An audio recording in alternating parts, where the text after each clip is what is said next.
Depositate le liste dei candidati di Camera e Senato, strappo nell'alleanza di centro-sinistra ad un mese dal voto. Violenza sessuale su un tredicenne, 3 arresti, ventenne pestato a sangue nel centro di Marsala, 4 denunce, 31enne ubriacasi tenuta al bar e aggredisce poliziotti. L'Ordine degli Architetti promuove Mediterraneo, una biennale di arte e cultura nella Valle dei Templi. 3 frati francescani lasciano il Sant'Antonio, ieri i saluti.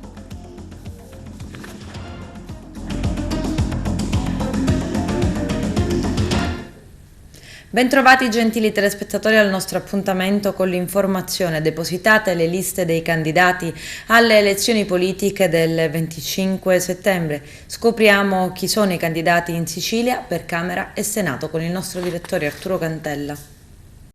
Al via da oggi la campagna elettorale per il voto alle nazionali per la Camera e il Senato, che quest'anno vedrà il numero dei parlamentari ridotto sensibilmente. Il Rosatellum, questo è il nome dato alla legge elettorale con cui si andrà a votare, vedrà un sistema elettorale misto tra maggioritario e proporzionale. 146 saranno eletti alla Camera deputati con il maggioritario, nei collegi uninominali vincerà il più votato. Al Senato i rappresentanti eletti saranno 70 con il maggioritario e 126 con il proporzionale. La Sicilia passa così da 77 parlamentari eletti attualmente, si va a 48 tra deputati e senatori, in particolare 32 alla Camera e 16 al Senato, dove oggi sono 25. Altro ostacolo che i partiti dovranno superare è lo sbarramento. Per quelli che corrono da soli bisogna superare il 3%, mentre quelli che correranno in coalizione superare il 10%.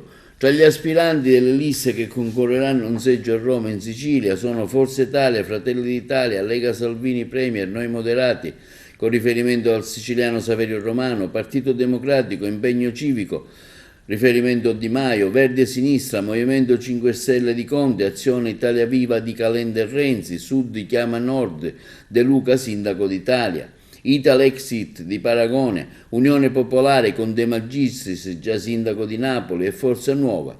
Intanto vediamo gli agrigentini che aspirano ad andare a Roma. Nel partito di Silvio Berlusconi Forza Italia troviamo l'onorevole Margherita La Rocca Ruvolo.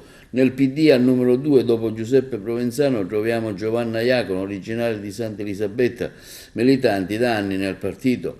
Nella Lega di Salvini c'è anche l'europarlamentare delicata Annalisa Taldino, il deputato regionale Carmelo Pullara e altre new entry, l'anarese Gera Destro, dottoressa geriatra.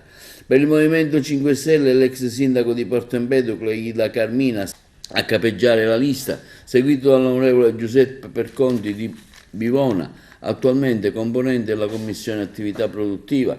Per il partito di Renzi e Calenda in corsa originaria di Cammarate è Cristina Scaccia, mentre per la formazione che fa riferimento a Clemente Mastella, Noi di Centro, correrà l'imprenditore Ignazio Cutrò, testimone di giustizia.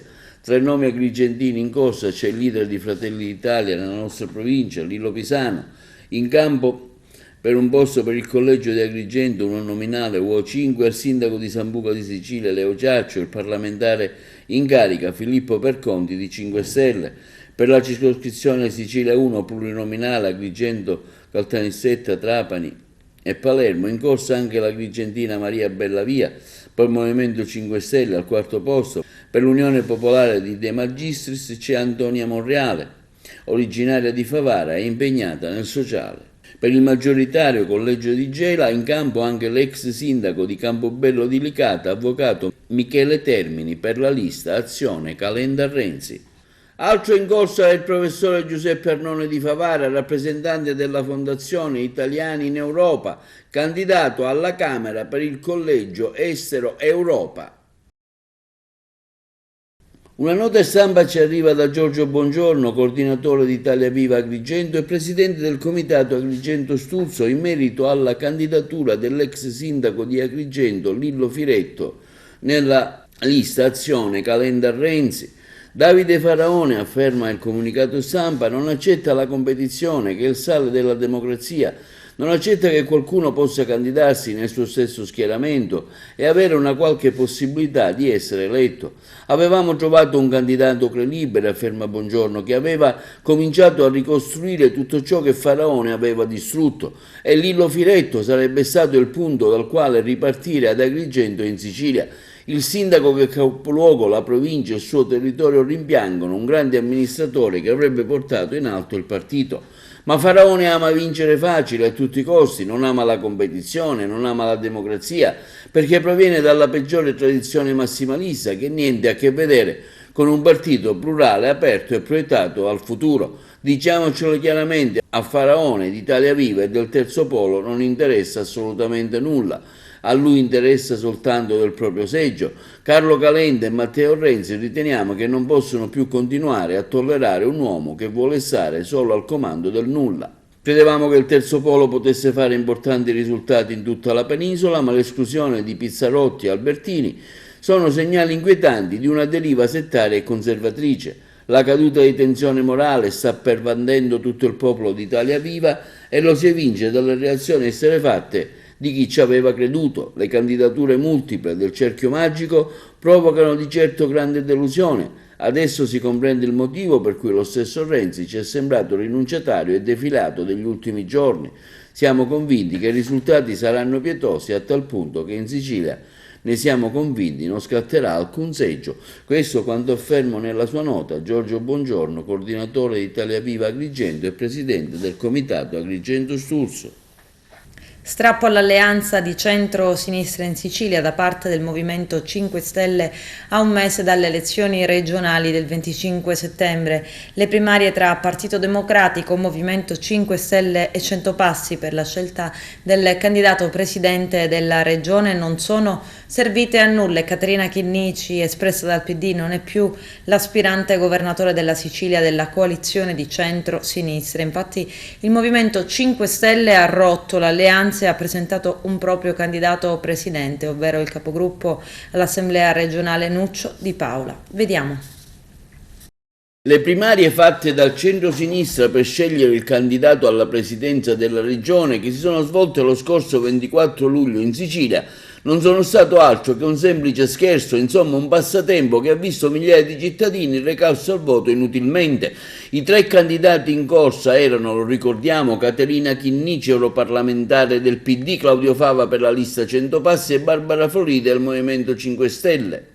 Vincitrice della coalizione è stato il magistrato Chinnici con un notevole scarto di voti, ma il Movimento 5 Stelle non ci sta. Da diversi giorni la linea nazionale di rottura con il PD sposata da Conte cozzava con quella siciliana, che davano una possibile forma di alleanza e correre insieme per la Chinnici presidente, ma lo strappo non è stato ricucito, il Movimento 5 Stelle ci ha ripensato e ha staccato la spina, correrà da solo senza alcun accordo né con il PD né con Fava, con il suo candidato Nuccio Di Paola, referente in Sicilia per il partito di 5 Stelle di Conte, oggi candidato alla presidenza della regione. Sembrerebbe che le vere ragioni di correre da soli sia dovuto al fatto che il consenso in percentuale sarebbe più alto fino ad arrivare addirittura ad un 5% in più. Ovviamente le reazioni pro e contro sono tante. Per Claudio Fava afferma, come dispiace doverlo dire, ma Conte è un bugiardo, come nella favola del lupo e dell'agnello ha continuato ad alzare la posta cercando un pretesto per rompere, prima il programma, poi gli assessori, poi il listino. Conte aveva deciso già di uscire dalla coalizione, continua Fava, nel momento stesso in cui ha scelto di candidarsi a Palermo. Non ha avuto l'onestà politica e umana di dirlo, ma almeno adesso faccia meno di arrampicarsi su altri improbabili pretesti.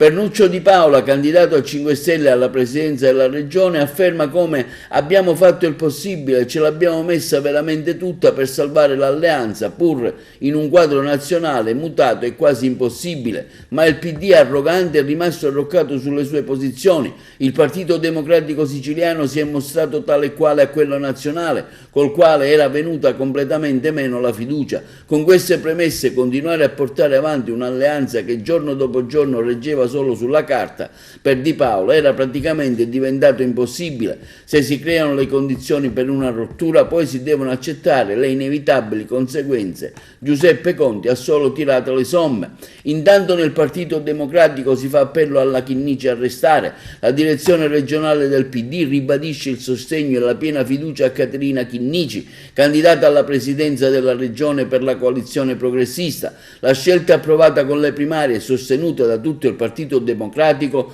non è minimamente scalfita dal comportamento di forze politiche che invece di supportare un percorso di grande cambiamento hanno deciso di tradire il voto di migliaia di siciliani. La direzione regionale del PD ribadisce il sostegno e la piena fiducia a Caterina Chinnici, candidata alla presidenza della regione per la coalizione progressista. La scelta approvata con le primarie e sostenuta da tutto il Partito Democratico non è minimamente scalfita dal comportamento di forze politiche che invece di supportare un percorso di grande cambiamento hanno deciso di tradire il voto di migliaia di siciliani. Il coordinatore di Forza Italia in Sicilia, Gianfranco Miccichè, commenta la spaccatura tra PD e Movimento 5 Stelle. Credo che la vittoria di Schifani sia abbastanza scontata. Per me, dice, lo era anche prima. Vediamo. Come dire, lo dicevo poco fa, il fatto che noi potessimo vincere le regionali ci stava anche prima, anche quando stavamo insieme. Certo, così ci fanno un favore, però non è questo quello che è importante in politica, sono le analisi che si fanno. Questa spaccatura ulteriore del centro-sinistra segna secondo me un po', almeno da quella parte, un po' il fine di questo maggioritario. Le coalizioni possono stare insieme se sono coalizioni vere e non somme di voti per battere l'avversario. C'è qualcosa da rivedere secondo me nella situazione politica elettorale italiana, però noi siamo contenti così.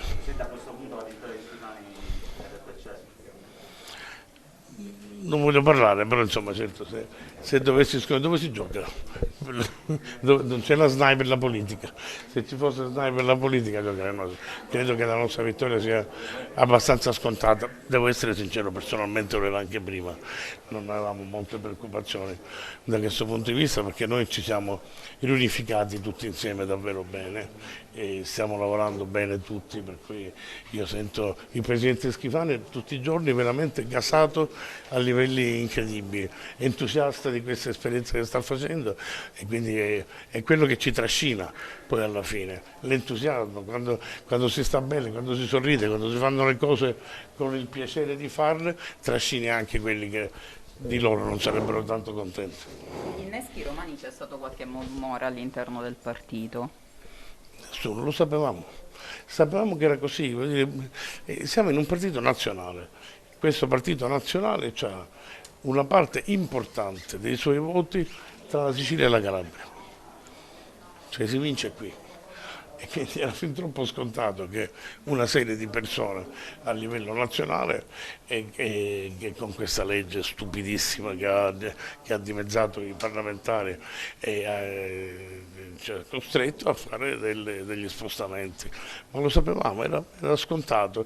Cioè rimanere stupiti di queste cose vuol dire essere stupidi, significa essere non attenti alla politica, non conoscere la politica e non essere molto interessati al proprio partito.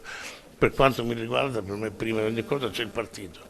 Se il partito ha bisogno di candidare uno come Giorgio Mulè qui, perché bisogna che venga eletto alla prossima legislatura, cosa vuole che facciamo? Che diciamo di no? È assolutamente ridicolo. È una persona che merita di essere rieletto e se non ci sono altri posti venga rieletto qua e sono felice, non mi interessa proprio. Quindi dentro il partito è tutto risolto secondo lei? Non avrà qualche difficoltà ulteriore nella gestione del partito? Guardi, un partito, non so cosa vuole fare riferimento lei, ma se pensiamo al problema di Agrigento è stato risolto, Messina è stato risolto, a Catania già ieri l'abbiamo in parte risolto, io andrò a Catania e finiremo di risolverlo nel migliore dei modi. Qualsiasi problema nella vita, mi permetto di dirle, si risolve.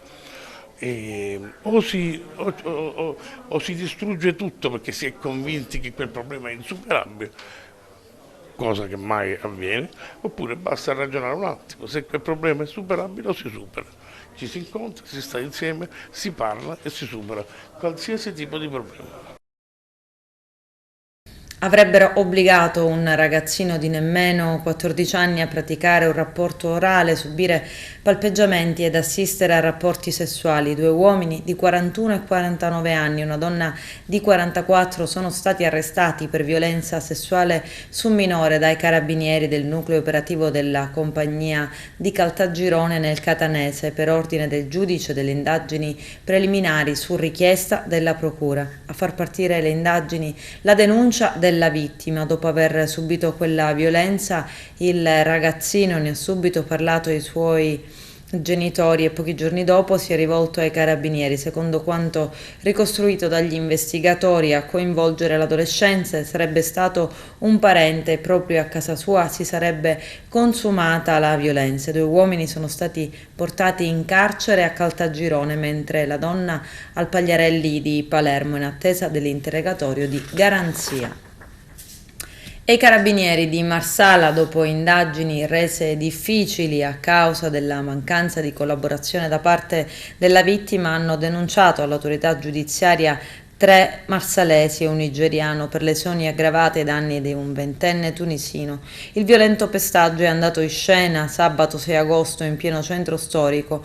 Intorno alle 3 di quel sabato è giunta ai militari dell'Arma una segnalazione di una violenta lite nella centralissima via Sibilla, dove riverso a terra un 20enne tunisino noto agli inquirenti per i numerosissimi precedenti di polizia per vari reati era stato poco prima malmenato da un gruppo di persone datesi alla fuga.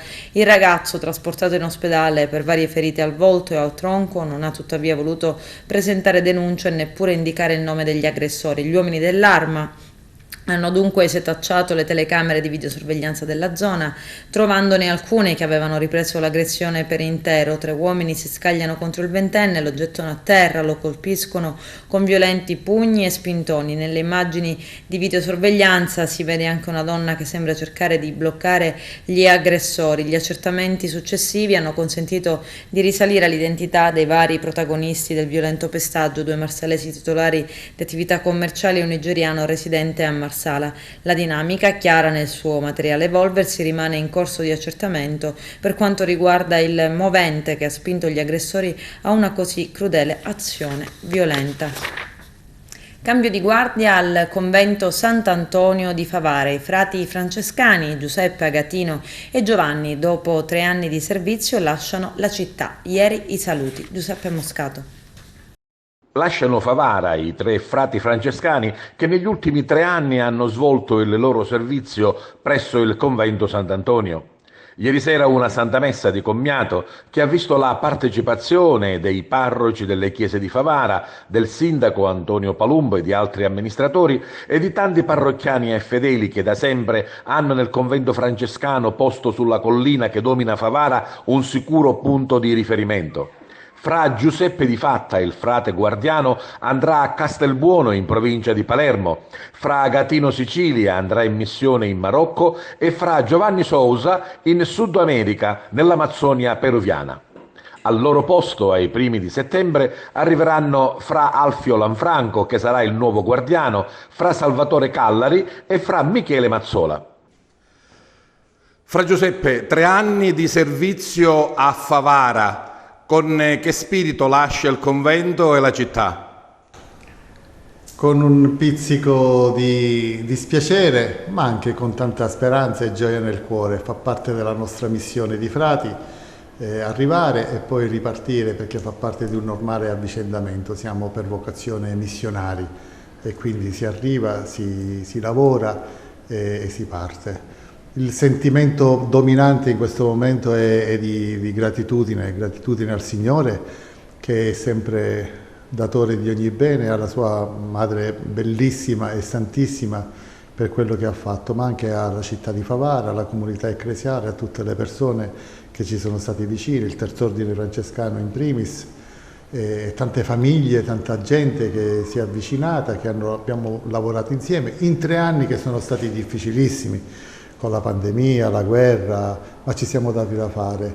Lo sportello solidale, carità, e il Giardino di Maria, luogo di preghiera, credo che siano le cose più belle che il Signore ci ha fatto fare in questi 3 anni e che non ci portiamo, restano a Favara proprio come simbolo della preghiera e della carità che ci devono accompagnare sia come uomini e soprattutto come cristiani.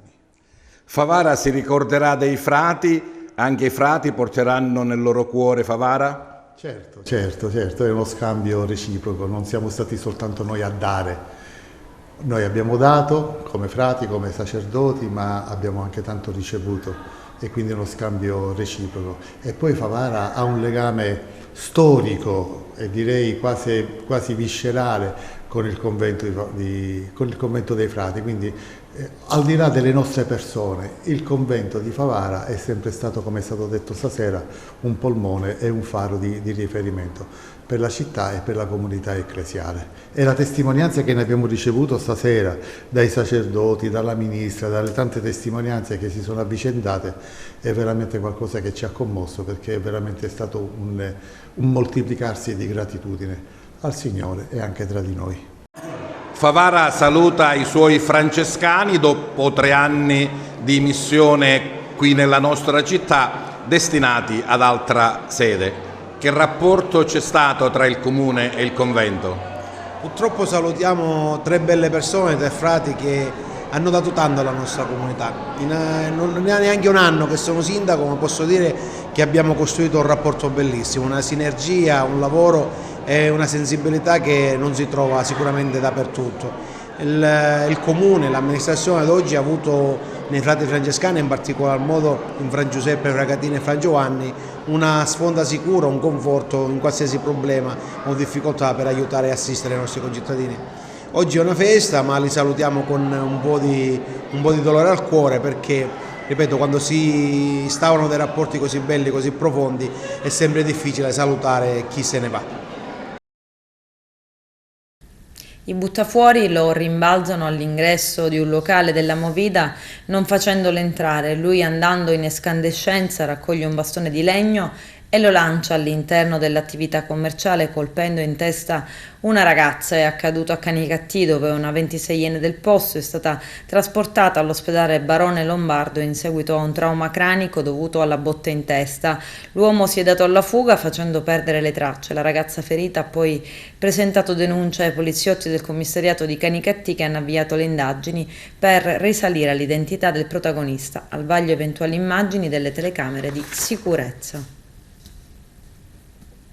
Una 31enne di Agrigento è stata denunciata per resistenza pubblico ufficiale, minacce e rifiuto di fornire le proprie generalità agli agenti della sezione volanti della questura. La donna si è resa protagonista di un vero e proprio show in un bar nel quartiere Villaggio Peruzzo. Visibilmente ubriaca, ha continuato a chiedere da bere, infastidendo il titolare dell'esercizio commerciale, così come diversi clienti. Al rifiuto del proprietario di darle ancora alcol, ha ben pensato di prendere lei stessa una bottiglia del valore di 20 euro e uscire dal bar per poi denudarsi davanti a tutti. All'arrivo dei poliziotti ha continuato con le stesse modalità, tentando di aggredire gli agenti. Non contenta, infine, durante il trasporto in ospedale per le cure del caso, ha anche rotto un macchinario dell'ambulanza e minacciato il personale medico. Ospedali, aggressioni in aumento. Si potrebbe liquidare con un eccesso di maleducazione o dare la colpa al Covid, che ha reso tutti più irascibili, ma il numero delle aggressioni agli operatori sanitari è tornato a crescere. Vediamo. Oggi abbiamo ricevuto appunto da parte dei colleghi che lavorano all'ospedale civico di Palermo, in particolare dagli operatori, tecnici di radiologia e medici che lavorano presso l'unità operativa di radiologia, l'aggressione espletata a carico degli operatori, il quale alcuni di loro sono stati proprio violentemente aggrediti da parte di alcuni parenti di un paziente che è morto, sostenendo che una volta che è morto il loro paziente dovevano anche morire loro. La denuncia che lancia la FIARS è che chiediamo un piano straordinario di sicurezza, soprattutto per gli operatori di tutti i pronto soccorsi e di tutte quelle unità operative connesse ai pronto soccorsi, i quali non è più concepibile che tutti gli operatori operatori che lavorino ai pronto soccorsi e tutte le unità operative vengono aggrediti quotidianamente per quello che di fatto praticamente avviene ogni giorno. In tutti i posti, in tutti i pronto soccorsi non esiste più un posto di polizia ufficiale, ma esistono semplicemente dei vigilantes privati pagati dalla pubblica amministrazione che alcune volte, in questo caso per quello che viene denunciato dai colleghi dell'ospedale civico e lo denuncia la FIALS, non sono intervenuti quando sono stati chiamati appunto per intervenire a difesa, diciamo, dell'incolumità appunto dei pazienti. Quindi quello che chiediamo soprattutto per l'ospedale civico, anche se le segnalazioni spesso e volentieri sono state fatte dai manager, chiediamo un pronto intervento da parte delle forze di polizia, dalla magistratura, di fare chiarezza, e chiediamo soprattutto che comunque un piano di emergenza venga fatto al più presto per garantire l'incolumità di tutti gli operatori. La FIALS sarà pronta a scendere anche in piazza a settembre con manifestazioni da tenere presso le istituzioni e presso l'assessorato, qualora anche per le altre aziende ospedaliere non si intervenga per la tutela della salute soprattutto degli operatori. Oggi andare a pronto soccorso diventa un'operazione quasi in totale, diciamo, insicurezza da parte non solo per chi si reca a pronto soccorso per presentarsi, per avere aiuto, ma soprattutto anche da parte degli operatori che ogni giorno ormai stanno in ansia con la paura di essere aggrediti. Ruspe in azione per eliminare la baraccopoli, demolizioni e bonifica in una via del centro a Messina. Vediamo. Da qualche giorno le ruspe sono in azione a Messina, anche in via delle Mura, una stradina che si trova al ridosso della chiesa di Pompei. Una baraccopoli che per molti anni è rimasta nascosta rispetto alle altre, più evidenti ed eclatanti, come fondo fucile. Un intervento attuato con i fondi in arrivo dallo Stato, nel contesto della legge speciale per il risanamento.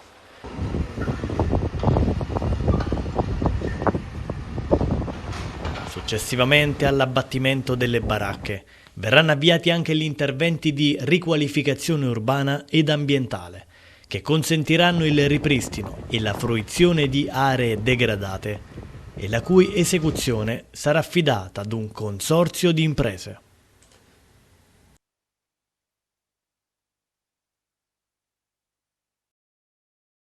Ladri in azione in contrada Albanazzi a Palmadi, Montechiaro. Ignoti sono riusciti a intrifolarsi all'interno di un'azienda che si occupa dell'ingrosso e del dettaglio della vendita di biancheria e abbigliamento per uomo e donna e portare via i soldi custoditi all'interno di un registratore di cassa, rubata anche diversa merce prima di caricare tutto su un mezzo e darsi alla fuga. A fare la scoperta è stato il titolare dell'attività, un commerciante 47enne agrigentino. Sulla vicenda indagano i poliziotti del locale commissariato, al vaglio eventuali immagini delle telecamere di sicurezza. Adesso c'è la pubblicità, a tra poco, vi aspetto. Agrigento, capitale della cultura, l'Ordine degli Architetti promuove Mediterraneo, una biennale di arte e architettura nella Valle dei Templi. Il nostro direttore Arturo Cantella.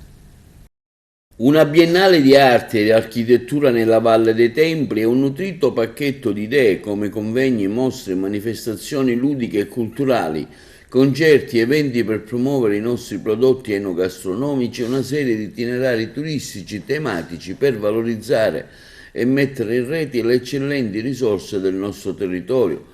Sono queste e tante altre le idee degli architetti che hanno inviato al Comune di Agrigento un documento redatto dall'Ordine Provinciale e dalla Fondazione Architetti del Mediterraneo, quale contributo alla redazione del dossier di supporto alla candidatura di Agrigento a Capitale Italiana della Cultura.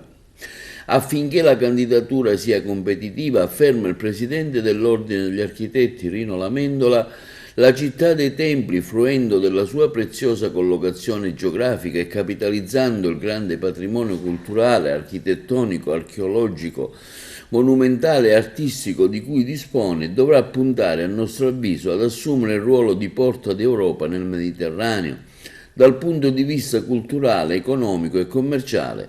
In questo contesto, puntando sull'impegno dell'amministrazione comunale, continua Rino Lamendola, guidata dal sindaco Miccichè, e sull'efficienza del parco archeologico diretto dal collega Sciarratta, lanciamo l'idea di istituire nella Valle dei Templi una biennale di arte e di architettura che coinvolga artisti e architetti di chiara fama internazionale, i quali sarebbero chiamati con cadenza biennale a offrire il loro contributo artistico e professionale per alimentare un crescente confronto culturale tra i paesi che si affacciano sul Mediterraneo e stimolando contestualmente la nuova arte e la nuova architettura contemporanea di qualità. Gli architetti nel documento di 12 pagine sottolineano che le idee saranno ovviamente proposte alla condivisione non solo con il Comune di Agrigento, il Consorzio Universitario Empedocle e con gli altri soggetti promotori della candidatura, ma anche e soprattutto con le istituzioni competenti sul territorio provinciali come il Parco della Valle dei Templi, la Sovrintendenza ai Beni Culturali, l'Arcidiocesi, le amministrazioni comunali della provincia. Il documento, condiviso dall'Ordine e dalla Fondazione degli Architetti nel Mediterraneo, è stato redatto da un gruppo di lavoro composto da Rino Lamendola, Piero Fiaccaprino e dal consigliere della stessa fondazione Alfonso Miccichè. Con questo è tutto, termina qui l'edizione del telegiornale. Grazie per la gentile attenzione e per essere stati con noi. A presto.